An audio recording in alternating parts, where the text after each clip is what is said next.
Vamos con la última empresa, con Orkly, que nos va a contar su sistema de suelo radiante. Por aquí está Rafa y Óscar.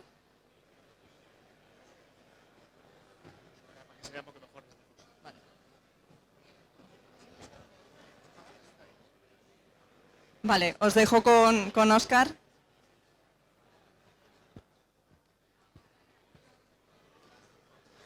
Bueno, buenas tardes. Gracias por la asistencia a esta última parte del workshop.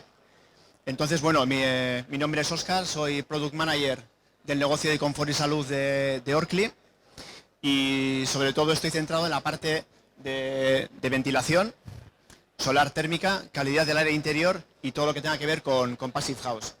¿Vale? Y precisamente ahora no os voy a hablar de nada de lo que os he comentado, sino que os voy a hablar de uno de los negocios, digamos, más históricos en Orkly, que sería el suelo radiante refrescante. Primeramente, el objetivo de hoy sería haceros ver cuáles son los beneficios del suelo radiante refrescante.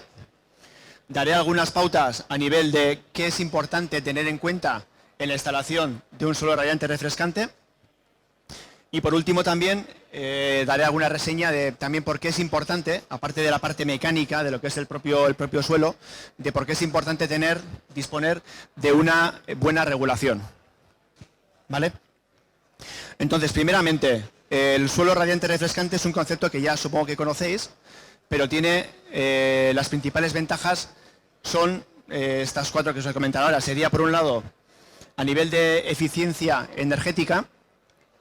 Es un sistema que trabaja con agua a muy baja temperatura, a 40-45 grados, con lo cual es idóneo para trabajar con fuentes de energía como calderas de condensación o bombas de calor, que realmente están muy cómodas trabajando a esa temperatura.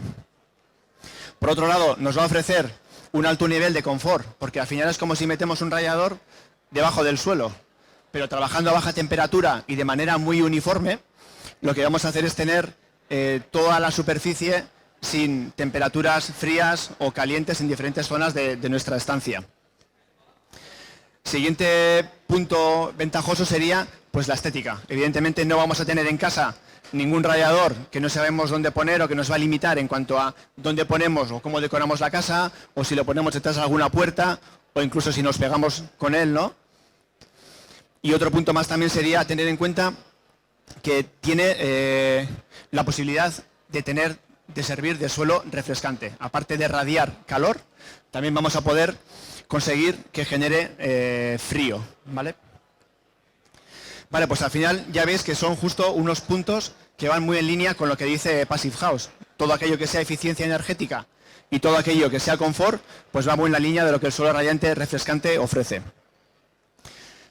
Bueno, primeramente, ¿qué hay que tener en cuenta a la hora de instalar el suelo radiante? Pues vamos a tener que tener dentro de lo que sería el forjado, importante, que primeramente está todo bien despejado y limpio, evidentemente, y bien nivelado. ¿Para qué? Después pondríamos, en caso de tener alguna estancia que esté en voladizo o apoyado sobre otra parte de estancia que no esté climatizada, o por ejemplo sobre suelo terreno natural, pondríamos un film de polietileno que nos valga de barrera antihumedad. A continuación, pondríamos en todo el perímetro una banda perimetral, porque luego lo que vamos a hacer ya es colocar esta plancha de EPS. Esta plancha de EPS, que puede ser de diferente espesor, desde 24 hasta 100, por ejemplo, en función de lo que se requiera en el proyecto. Cuando tenemos ya toda la banda perimetral y colocamos la plancha de EPS, hay que tener en cuenta que todas las uniones entre las diferentes planchas que vayamos a hacer tienen que estar correctamente machimbradas. Es decir, que no quede ningún punto en el que se pueda generar luego alguna fuga, porque vamos a provocar puentes térmicos. Y luego veréis también que está preparada la plancha de EPS para colocar tubo a diferentes pasos, a pasos de 7,5 en 7,5. Nosotros por defecto lo que solemos realizar en los proyectos, lo que solemos proyectar, son pasos de 15 centímetros. Aunque para viviendas Passive House, debido a la menor carga requerida, el paso ya es de 22,5 en 22,5. Pues una vez colocado lo que sería el EPS, pasaríamos a colocar también ya el tubo de PEX, que es PEX reticulado, que incluye una barrera antidifusión de oxígeno, para que no pueda penetrar oxígeno en toda la instalación y oxidar algunas partes metálicas de la instalación, de la bomba de calor, de la caldera o lo que fuera. Y de esta manera tendríamos ya toda la parte, todo lo que es el tubo, correctamente montado en la placa de EPS. Importante que sigamos el patrón que el proyecto describe para colocar el tubo. O sea, el instalador no va y coloca el tubo como quiere, sino que tiene que seguir el patrón que el proyectista le ha dado. Normalmente será una instalación en espiral y además hay que tener en cuenta que en ese proyecto seguramente estará dividido por diferentes zonas. Quiero decir, no puedes poner el mismo conducto, la misma vía para toda la vivienda. Más o menos nosotros calculamos que por cada vía corresponde unos 15 metros cuadrados, para no tener trazadas de tubo de más de 100, 120 metros lineales, porque si no tendríamos mucha pérdida de carga. Pues una vez ya tenido el tubo colocado, vamos a empezar a colocarlo al colector. En el colector, desde aquí igual no veréis muy bien, pero a cada colector tenemos dos, uno que es ida y otro que es retorno. Por aquí irá el agua caliente cuando queramos calentar la vivienda y por aquí es donde nos retorna. Los tubos van conectados a estas tomas que veis aquí. También importante que hagamos corresponder, si esta es la ida para una zona, que el retorno vaya también a esta misma zona, ¿vale? Tenemos siempre una zona, 2, 3, así hasta, esto es modular, o sea, podemos tener 2, 4, 6, 8, lo que nos interese en esa vivienda. Entonces colocaríamos el tubo, cada uno a la línea que corresponda, y empezaríamos a llenar la instalación antes de echar el mortero, porque como luego veamos que hay algún punto de fuga, luego no es reversible o es difícilmente reversible, colocaríamos ya con todo el tubo, empezaríamos a llenar línea a línea, instalación a instalación. Primeramente llenamos una, manteniendo las demás cerradas. Cuando está ya llena, llenamos la siguiente y así hasta terminar todo el circuito.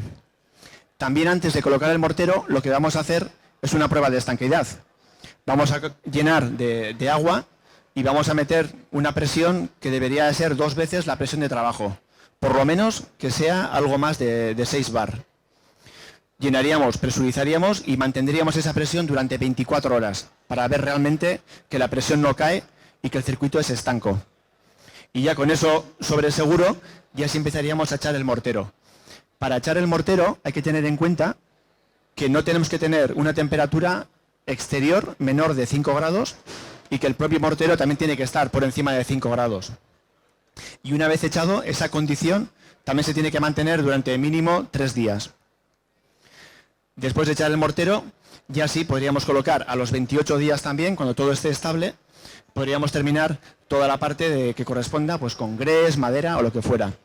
Y también un punto importante, que es echar el mortero manteniendo presurizado todo el circuito. Porque si no está presurizado, ¿qué puede pasar? Que el tubo al final se va a contraer algo, llenamos con mortero y el día que coja presión, pues igual el tubo no tiene sitio suficiente para expandirse.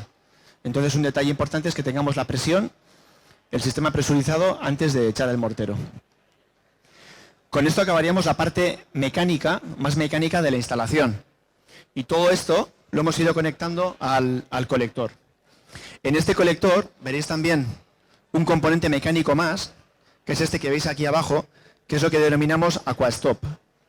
¿Y para qué sirve? Pues básicamente es un sistema que vamos a colocar solo en aquellas vías donde no queremos refrescar en verano. Es decir, por ejemplo, si tenemos algún baño o alguna cocina que no nos interese refrescar en verano, se puede conseguir ese objetivo vía electrónica, pero de esta manera es mucho más sencillo. Es una especie de antirretorno. Tiene un elemento sensible dentro y cuando la temperatura del agua de impulsión baja de 19 grados, que es lo normal cuando queremos refrescar la vivienda, en este caso, pues va a cerrar el paso. Tiene un elemento termostático dentro y cierra el paso. Evita de manera sencilla refrescar las zonas que no queremos refrescar. Yendo ya al colector, una vez que tenemos todo ya instalado, es importante que equilibremos bien cada una de las vías. Es decir, que en cada una de las vías regulemos y asignemos el caudal que el proyectista ha definido como idóneo para esa instalación. Y eso lo podemos hacer quitando estos tapones de aquí y regulando los propios, o girando los propios caudalímetros. Vamos a ver de manera sencilla realmente cuál es el caudal en cada una de las vías y vamos a hacer que todo coincida con el proyecto y al final veremos también, deberíamos de ver que el diferencial de temperatura entre ida y retorno no va a superar los 10 grados. ¿Vale? Más o menos estará así de obra, de proyecto, pero eso también lo que veréis seguramente en lo que tenéis que ver a la hora de hacer la puesta a punto del equipo. Y por último veréis también, aquí está montada solo en una de las vías, son cabezas termoeléctricas. Estas cabezas van a ser las responsables de cerrar aquellas vías que nos interese cerrar, que sería cuando lleguemos a la temperatura de consigna programada en esa vía. Esta es la parte mecánica de todo el sistema. Y luego lo que os comentaba antes también es que es muy importante la parte electrónica, la parte de regulación. Y en este caso, si os queremos presentar la última centralita, sería este conjunto con esta centralita que presentamos este año en catálogo y que al final hace que todo el suelo radiante tenga una regulación idónea. ¿Por qué es tan importante la regulación en suelo radiante? Pues por ejemplo, o un ejemplo claro, a la hora de utilizar suelo radiante refrescante es súper importante evitar problemas de condensación. Si se dan igual circunstancias en una vivienda en las que tenemos en una estancia una humedad y una temperatura que hacen que estemos muy cerca del punto de rocío, lo que puede pasar es que parte del agua que hay en ese aire condense y se nos quede en el suelo. Y al final, pues eso no es, bueno, aparte de peligroso, pues también compromete la vida de los diferentes componentes, sobre todo si es de madera. En este caso, lo que vamos a hacer es, con diferentes sensores que tenemos en las habitaciones, con los termostatos, ya miden la humedad relativa y miden también la temperatura y calculan cuál es el punto de rocío de cada estancia.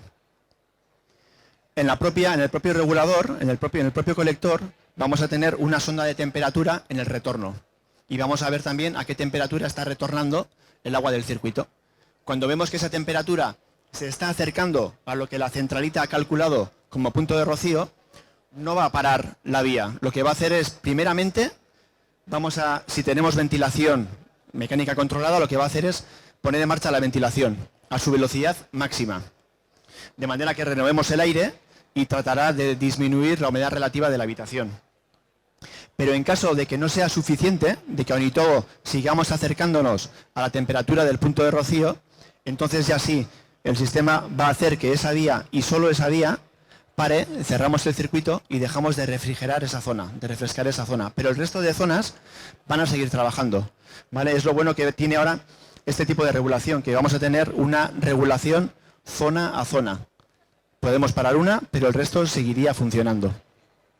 Además, los diferentes componentes, tanto el termostato máster que veis aquí, como el resto de termostatos que irían en las diferentes zonas, están conectadas de manera muy sencilla por un hilo, por un cable de 2 hilos sin polaridad. O sea que también es realmente sencillo y nos va a permitir esta unidad tener todo controlado y comunicado mediante comunicación Wi-Fi. El Master Clima, que sería esta unidad de aquí, que realmente es el cerebro de toda la instalación, además tiene 2 salidas más para poder comunicarse y gestionar un fan coil o rejillas motorizadas, con lo cual el sistema nuestro puede constar de suelo radiante, rejillas, fan coil, ventilación mecánica controlada, y todo ello estaría controlado por esta unidad que veis aquí, de manera táctil o desde el móvil mismo también. Y ya por último, veis este componente que llamamos, en euskera se llama zaindari. Zaindari es una palabra que significa vigilante o cuidador, ¿vale? Entonces, esta nueva regulación va a ser de centro, o digamos de centro de nuestro ecosistema. Desde esta regulación vamos a poder comunicarnos con el suelo radiante, con esta regulación, con la ventilación mecánica controlada, con los sistemas solares térmicos que también tenemos en nuestro catálogo, y también incluso con la unidad Picon 4 o Picon 4, que es una unidad de ventilación con bomba de calentamiento de aire y enfriamiento de aire y generación de ACS, que luego podréis ver también en nuestro stand. Pues desde esta unidad vamos a recibir información de todo el ecosistema de Orkly, y además no solo vamos a visualizar esa información, sino que la vamos a poder gestionar. Vamos a poder, todo desde una app, vamos a poder gestionar la información de todo nuestro ecosistema. Y encima, la propia unidad tiene unos sensores de medición de la calidad del aire interior. Y la medición de la calidad del aire interior no es solo medir la temperatura y la humedad.